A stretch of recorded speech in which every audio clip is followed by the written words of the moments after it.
Les orthophonistes du Centre de service scolaire des premières seigneuries vous présentent une capsule vidéo sur l'éveil à la lecture et à l'écriture. Saviez-vous que lire et écrire ne s'apprend pas seulement au moment de l'entrée scolaire, mais que cela se fait en continuité de la maison à l'école? Le parent peut favoriser l'éveil à l'écrit lorsqu'il montre et explique comment il s'y prend pour lire et écrire. Des exemples concrets vous seront proposés tout au long de la capsule. Saviez-vous que les livres proposent des mots riches et des expressions qui ne sont pas utilisées à l'oral? Ils sont donc un excellent moyen pour enrichir les connaissances de l'enfant à l'aide du vocabulaire propre au livre et une belle occasion de l'initier à faire des inférences, c'est-à-dire à l'encourager à utiliser ses connaissances, son vécu et les indices de l'image et du texte pour déduire ce qui n'est pas dit clairement dans l'histoire. Par exemple, identifier le sentiment du personnage, prédire la suite de l'histoire, identifier un problème, proposer une solution. Plusieurs activités du quotidien vous permettent d'éveiller l'enfant à la lecture et à l'écriture. Les jeux, les comptines, les livres et les écrits de l'environnement peuvent être utilisés. Voici quelques exemples de ce que l'adulte peut faire.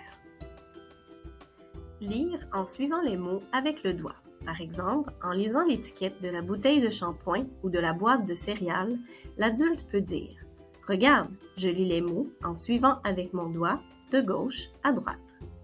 Dire le nom ou le son des lettres sans demander à l'enfant de nommer à son tour. Par exemple, l'adulte peut dire « Regarde, la première lettre de l'épicerie Métro, c'est la lettre M, comme la première lettre de ton prénom, Maxence ». Montrer le tracé des lettres. Par exemple, lorsque l'enfant a fini son dessin, l'adulte peut lui dire « Je te montre comment écrire la première lettre de ton prénom sur ton dessin. La première lettre est un O majuscule. Je trace un grand cercle. » Vous pouvez explorer les rimes avec l'enfant. Par exemple, « Brosse, brosse, brosse, je me brosse les dents. Celle d'en arrière, celle d'en avant. » Écoute bien, dans en avant, en. On entend le même son à la fin des deux mots. Ça veut dire qu'ils riment. Expliquez les mots riches et les expressions en donnant une définition, en référant à une expérience vécue par l'enfant ou en montrant l'image qui signifie le mot nouveau. Par exemple, si on rencontre le mot sommeiller dans une histoire, on peut l'expliquer simplement à l'enfant et on peut utiliser un geste pour accompagner notre explication. Imaginez comment se sent le personnage. Par exemple, le garçon est triste car il a brisé son jouet préféré. Je vois des larmes sur ses joues. Tentez de prédire la suite de l'histoire avant de tourner la page. Par exemple, l'enfant sort de la maison avec son sac. Je pense qu'il s'en va à l'école. Et toi, tu penses qu'il s'en va où? Constatez le problème que rencontre un personnage ou une personne et faire des hypothèses pour le solutionner. Par exemple, on voit un garçon qui est tombé dans la boue. On peut partager à l'enfant notre réflexion. Je pense qu'il va retourner à sa maison pour se changer.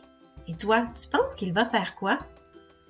Il est important que l'adulte verbalise sa réflexion afin de permettre à l'enfant d'enrichir ses connaissances et de développer son raisonnement. En conclusion, retenons que l'enfant prendra plus ou moins de temps pour intégrer tous ses apprentissages et fera, à son heure, des tentatives autonomes. Chaque enfant a son rythme pour entrer dans le monde de l'écrit. Utilisez ce qui l'intéresse comme point de départ, et ce, dans le plaisir. Pour en apprendre davantage sur le thème de l'éveil à l'écrit, vous pouvez consulter ce document disponible auprès de votre orthophoniste.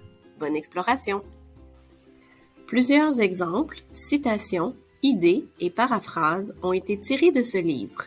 Nous vous invitons à le consulter pour de plus amples informations et autres exemples. Cette présentation a été réalisée par les orthophonistes du Centre de service scolaire des premières seigneuries.